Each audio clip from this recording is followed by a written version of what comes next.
حضرت یونس علیہ السلام شہر نینوا میں پیغمبر بنا کر بھیجے گئے۔ آپ لوگوں کو ہدایت کرتے، نیکی کی طرف بلاتے، برے کاموں سے روکتے تھے۔ آپ قوم سمود کی طرف بھیجے گئے۔ اس قوم کے لوگ بتوں کی پوجا کرتے تھے۔ جب آپ لوگوں کو حق کی طرف بلاتے اور خدائے واحد پر ایمان لانے کی تلقین کرتے، لیکن لوگ آپ کی تعلیمات کا انکار کرتے اور حضرت یونس علیہ السلام سے کہتے کہ ہم تیرے خدا کو نہیں مانتے۔ آپ فرماتے کہ خدا کے عذاب سے ڈرو جو بہت سخت عذاب ہے۔ لوگ آپ کی باتیں سن کر آپ کا مذاق اڑاتے، آپ اور آپ کی راہ میں رکاوٹیں کھڑی کرتے۔ آپ نے قوم سمود کو راہ راست پر لانے کی بہت کوششیں کی، لیکن بھٹکی ہوئی قوم پر آپ کی نصیحت کا کوئی اثر نہ ہوا، تو آپ کو یہ یقین ہو گیا کہ یہ لوگ خدا پر ایمان نہیں لائیں گے۔ آپ مایوس ہو گئے۔ مایوسی کی حالت میں آپ نے قوم سمود کی تباہی و بربادی کے لیے بد دعا کی اور اس سرزمین سے نکل پڑے۔ چلتے چلتے دریائے فرات کے کنارے پہنچے تو دیکھا کہ ایک کشتی کنارے پر لگی ہے، لوگ اس پر سوار ہو رہے ہیں۔ ان کی دیکھا دیکھی آپ بھی اس پر سوار ہو گئے۔ جنہیں جانا تھا وہ سب سوار ہو گئے۔ کشتی لوگوں سے بھر چکی۔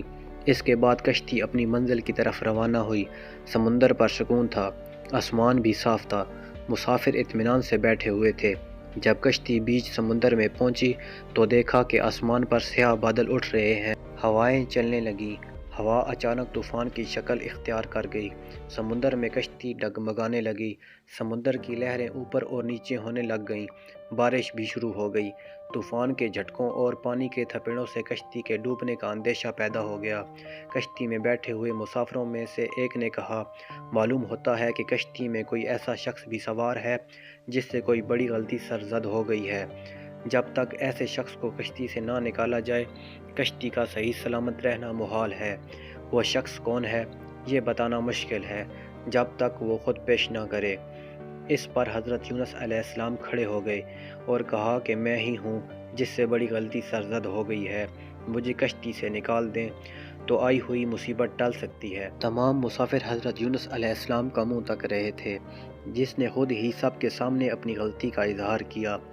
پھر سب نے ایک زباں ہو کر کہا، یہ شخص تو فرشتہ صفت انسان معلوم ہوتا ہے، ہم کسی حال میں اسے کشتی سے نہیں نکال سکتے۔ مسافروں میں سے ایک نے تجویز پیش کی کہ قرآن اندازی کی جائے، جس کا نام پرچی پر نکلے گا وہی سزا کا حقدار ہوگا، ہم اسے کشتی سے نکال دیں گے۔ چنانچہ قرعہ ڈالا گیا، پرچی میں حضرت یونس علیہ السلام کا نام نکلا۔ اس عمل سے لوگوں کو اطمینان نہیں ہوا۔ پھر قرعہ ڈالا گیا تو یونس علیہ السلام کا ہی نام نکلا۔ اس طرح یہ عمل بار بار دہرایا گیا۔ ہر بار یہی ہوا۔ حضرت یونس علیہ السلام نے کہا، میں اپنے رب کا نافرمان ہوں، خدا کا حکم یہی ہے مجھے دریا میں ڈال دو تو تمام مسافروں کی جان بچ جائے گی۔ حضرت یونس علیہ السلام نے کشتی کے مسافروں اور ملاح سے بار بار کہا کہ وہ کشتی سے چھلانگ لگانے کے لیے تیار ہیں، اس لیے کہ میں نے اللہ کے حکم کا انتظار نہیں کیا۔ آخر کار کشتی کے مسافروں اور ملاح نے مان لیا اور حضرت یونس علیہ السلام کو دریا میں پھینک دیا۔ دریا میں ایک مچھلی حضرت یونس علیہ السلام کی طرف بڑھی اور نگل گئی۔ اللہ نے مچھلی سے کہا کہ یہ تیری خوراک نہیں ہے، یہ تیرے پیٹ میں امانت ہے جسے واپس کرنا ہے۔ چنانچہ آپ مچھلی کے پیٹ میں اندھیرے میں رہے، اللہ کا ذکر کرتے رہے اور معافی طلب کرتے رہے۔ اے اللہ، تیرے سوا کوئی عبادت کے لائق نہیں، تو پاک ہے۔ بلا شبہ میں نے اپنی ہی نفس پر ظلم کیا، میں ظالموں میں سے ہوں۔ اللہ نے آپ کی پکار سن لی، آپ مچھلی کے پیٹ میں محفوظ رہے۔ مچھلی نے دریا کے کنارے پر اگل دیا۔ جب آپ مچھلی کے پیٹ سے باہر آئے تو بہت کمزور اور نڈھال تھے۔ آپ نے کھلی فضا میں سانس لیا اور اللہ کا شکر ادا کیا۔ اللہ نے حضرت یونس علیہ السلام سے فرمایا، اگر تو مچھلی کے پیٹ میں میری پاکی بیان نہ کرتا تو نجات حاصل نہ کرتا۔ جس جگہ پر مچھلی نے آپ کو اگلا تھا وہاں کوئی درخت تھا نہ کوئی سایہ، دھوپ ہی دھوپ تھی، گرمی بھی ناقابل برداشت تھی۔